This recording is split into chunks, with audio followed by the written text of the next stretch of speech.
Our verse for today makita diha sa 1 John chapter 4 verse 19.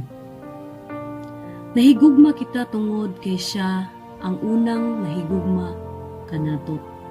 Gihigugma nato ang uban tungod kay ang Dios unang nahigugma kanato. Ang atong langitnong Amahan nagtudlo kanato unsaon paghigugma diha kang Hesus. Kihatagan kita sa atong Amahan nga Aba og seguridad og pagsalig aron mahimo nato ang hingpit nga paghigugma. Ang atong balaan og makagagahom nga Dios nahigugma kanato sa maisugon og pagsakripisyo aron mahibal-an nato ang husto og pagpasabot sa gugma. Dili gikan kanato ang gugma, sa Dios lang, ug dili usab kita ang maong example sa gugma, kundili ang Dios lang.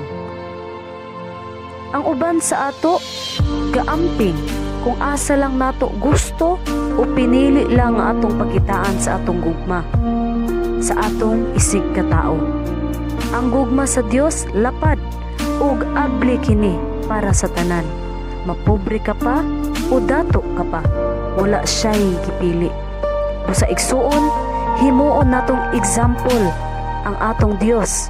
Maghigugmaay kita.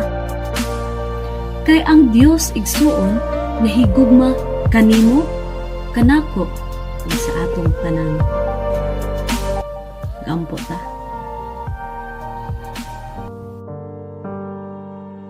Yes, Lord, dalaygon ikaw, Dios, sa way katapusan. Abba, Father God, pasaylua ako, matarong nga Amahan, sa mga oras nga pinili lamang ang akong gihigugma. Ginoo, palihog tabangi ako nga maghigugma sa uban sama sa imong pahigugma kanako ug abli para sa tanan. Ug makatuon ako sa pagpakita sa akong gugma dito sa uban. Ug gihangyo ko pod labi na karon nga sa tanang nakadungog niini dili usab mabugnaw ang ilang mga gugma sa matag usa. Sa ngalan ni Jesus, nag-ampo ako. Amen.